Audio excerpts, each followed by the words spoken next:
say this, okay?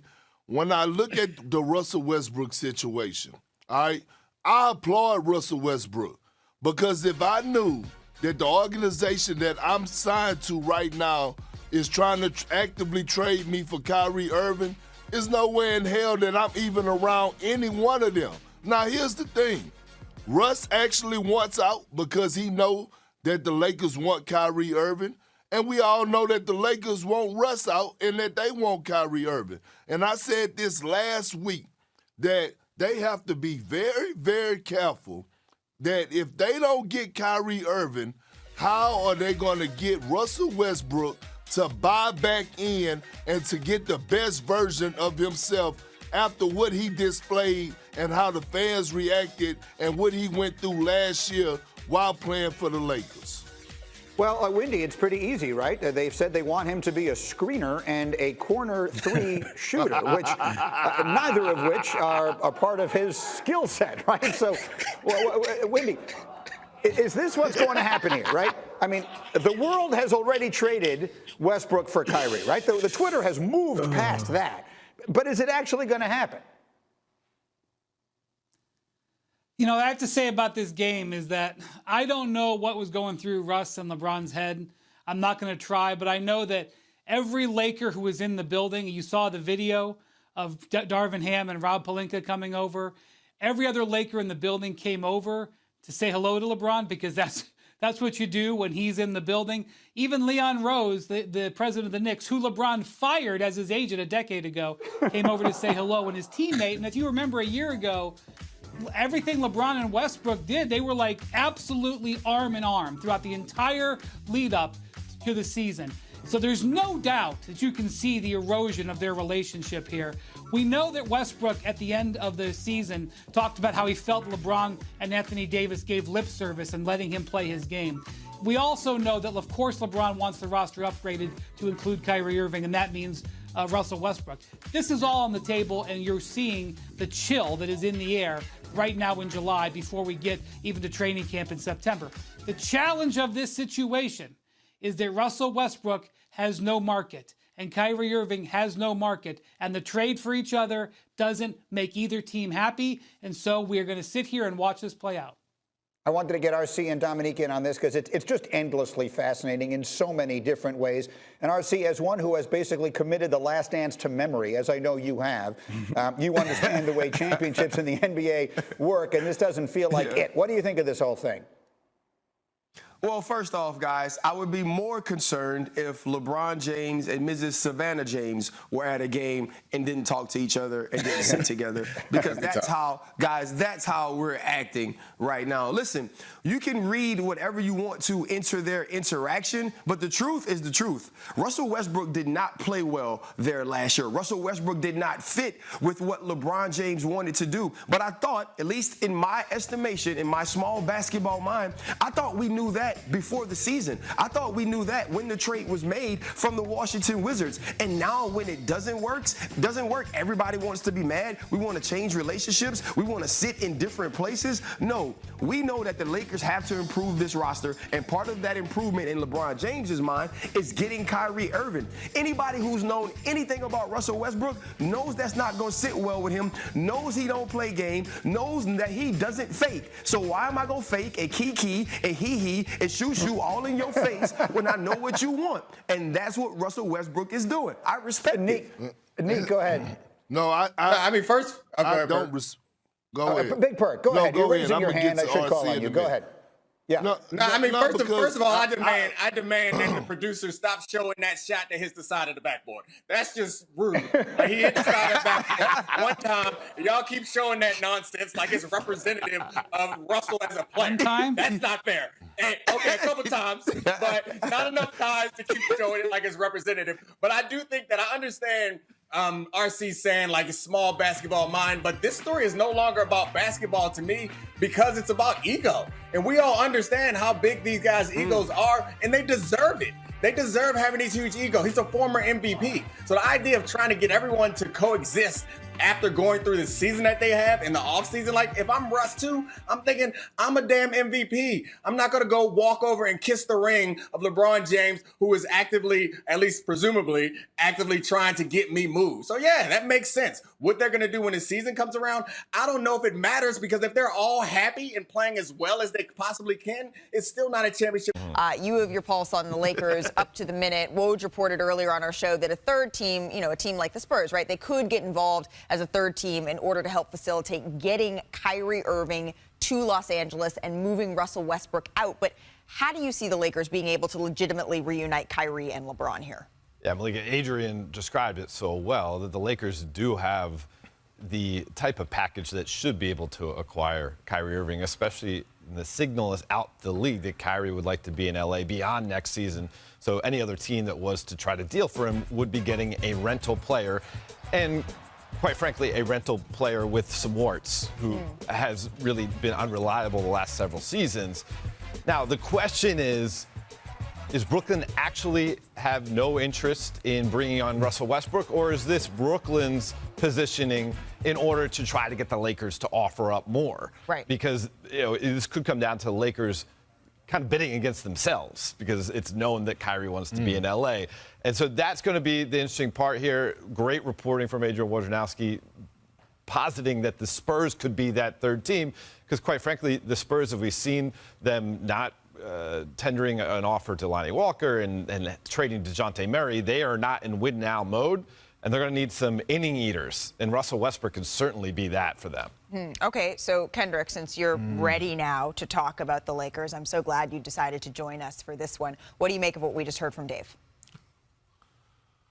The Lakers better be very, very careful, right, when dealing with Russell Westbrook. And I say that to say this.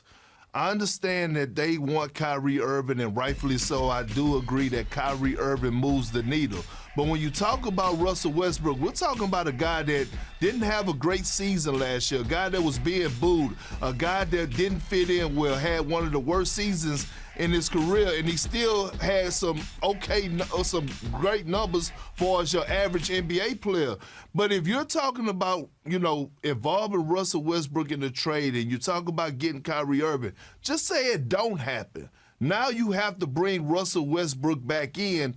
Now you have to worry about putting a Band-Aid over that wound and bring it back and letting Russell Westbrook know that he's wanted, because he's an emotional guy. And you don't want to see the same Russell Westbrook that you saw last year. So if I'm the Lakers, I'm very, very careful on how I approach this Kyrie. When Kyrie announced he was opting in, I was like, okay, we can move on. This is not going to be a thing. But that's not what my phone was telling me. That's not what the executives were telling me. That's not what the agents were telling me. They are saying, this ain't over. Because the Nets made it clear to everybody that they did not want the status quo. If nothing else changed, that they were not going to be happy, and they weren't sure that this satisfied that situation. And it's not just because of the lack of the vaccine mandate. The entire way that Kyrie operated for the last couple of seasons, not just what happened with the vaccine, was part of what Sean Marks and really by proxy, Joe Tsai was talking about communication gaps and lack of communication. So I would like to tell you, I would like to say this be put to bed, and I wouldn't have to worry about Kyrie. But that's not what my sources are saying. They're saying they don't know if this is still going to work. So you might say to yourself, well, why would this possibly happen? How could the Lakers still do this? And here's the nuance of it. I agree that if you just look at it on a raw piece of paper, you'll say you're crazy. What are you talking about? How could they possibly trade Russell Westbrook for Kyrie Irving? Well, here's what you have to understand. In that hypothetical trade, the Lakers would save approximately $30 million. That's right. They would potentially move from having Russell Westbrook to having Kyrie Irving and save $30 million. How the heck could they save $30 million? You must be out of your mind, Brian. What are you possibly talking about? Well, Kyrie Irving makes $11 million less than Russell Westbrook. So that's straight cash. Straight cash. And then you look at the fact that the Lakers are probably going to be in the luxury tax. And when you factor in the tax money savings, you could massively upgrade your talent by saving $30 million. Does that sound like a good deal? Sounds like a great deal. Okay, does it sound like a deal that you might be willing to throw in a draft pick or two. A 2027 draft pick? Yeah, I'll throw that in. And maybe we can and maybe negotiate. another one. Yes. Okay. Yes. So now from the Nets end, well, why would the Nets do it? Why would the Nets take Russell Westbrook back? Because he's an obvious downgrade and he's more expensive. Why would the Nets possibly do that? Well, this is where we have the unknown. Where is Kevin Durant on the current situation? I don't have an answer for you. Is Kevin Durant, is he okay with going forward with Kyrie Irving? Is he okay with, if the Nets were willing to try to move Kyrie Irving, how would that affect where Durant is? Because the Nets, in that scenario, they would pick up a $47 million player who could now be traded elsewhere, and they would have picks from the Lakers and picks that they would have from the 76ers that they now can go shopping with for another trade later on. Or they can say, we may actually operate better this year without Kyrie Irving here, and then next year have a bunch of salary cap space that they might be able to maneuver with. Where is Kevin Durant on that concept?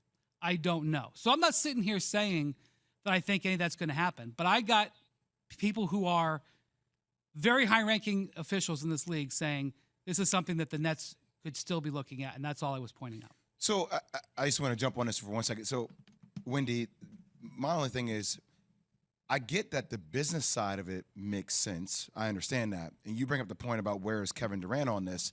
You know, we did hear him on a podcast, his own podcast, et cetera, is talking essentially about, I'm staying out of that kind of stuff. But to me, his lack of saying something says everything you need to know about their relationship, because that has been consistent with how KD has treated Kyrie Irving throughout all this. I'm talking about through all the stuff with George Floyd, throughout all the stuff with the January 6th insurrection, throughout all the stuff with the pandemic. He has not said anything. He's been loyal. He's been loyal to him. So to me, like that, a lot of people always say, well, how is this the right move? And I'm like, Kyrie, to me, feels like he is the person saying, like, responding to Katie saying, I'm going to reward that loyalty by being with you for another year. I see the relationship being so close and tight. I don't know if I see KD coming out and saying, I'm willing to make the right business move for where I want this franchise to be, because I don't know if he's looking at this by saying, I plan on being with this franchise for the next 5 years. Wait a minute. What did you just say that Kyrie was saying? That he's going to stake with his commitment? I mean, that's a public relations spin. A couple days ago, he was asking for a sign-and trade to find a way out of there. But that's what I was But trying I feel like to tell that's all Jay. leverage. I feel like that was a game play because he wanted And a it longer didn't term. work. It didn't work. I came on the show So and said now, it didn't work. so now he can say that I'm countering my commitment. I don't care. I mean, you may be right. I don't care about that statement. That statement carries no water with me. I mean, Kyrie's got to do what's best for his career. I understand. And the concept of getting traded elsewhere increased the chances he could get a new, much bigger contract than the Nets were offering. That's what he was doing. The idea of keeping his commitment to Durant, because it's not a 4-year commitment for Durant. Durant extended his contract. I understand. But, So it's Durant's like this commitment goes much further than 4 years. Well, that's what I'm saying. If you're the Nets, it depends upon how you weigh this, though. Like, don't you see how this plays out? Like, for a minute before you just make a move and. Okay, yeah. Hey, listen, I thought it was over, Jay, and I want it to be over. But I'm just telling you what the people in the league are saying. Brian Windhorst joining us here this morning on Keyshawn, J. Will, and Max. Brian, so out of all the teams, obviously the Lakers and Kyrie, they got a little twinkle in the eye with each other. Outside of the Lakers, there's anybody else that may be pursuing or feel a certain way about Kyrie? At $36 million to trade for, it's hard for me to see today. I think if Kyrie had opted out of his contract and was available for either the $6 million taxpayer mid-level or was available for the $10 million full mid-level, which some teams have, I think there's a lot of teams interested in Kyrie on a short deal, massively undervalued. So, like, when you hear about teams that were interested in Kyrie, if he opted out, I would say there'd be a handful. Teams that are interested in trading what it would take to get him. I don't think the list is that long, but it's June 29th. I don't know where the lay of the land is going to be. In a month, in 6 months, we'll see. Here's what I do know: the last full season that Kyrie played, which was the pandemic shortened year, the in between the bubble and last season. He was a 50-40-90 player. He played, I think, 54 of the 68 or 70 games. Like he played more of a percentage of games. He was really good that year. And if he comes back this year and plays something along that line.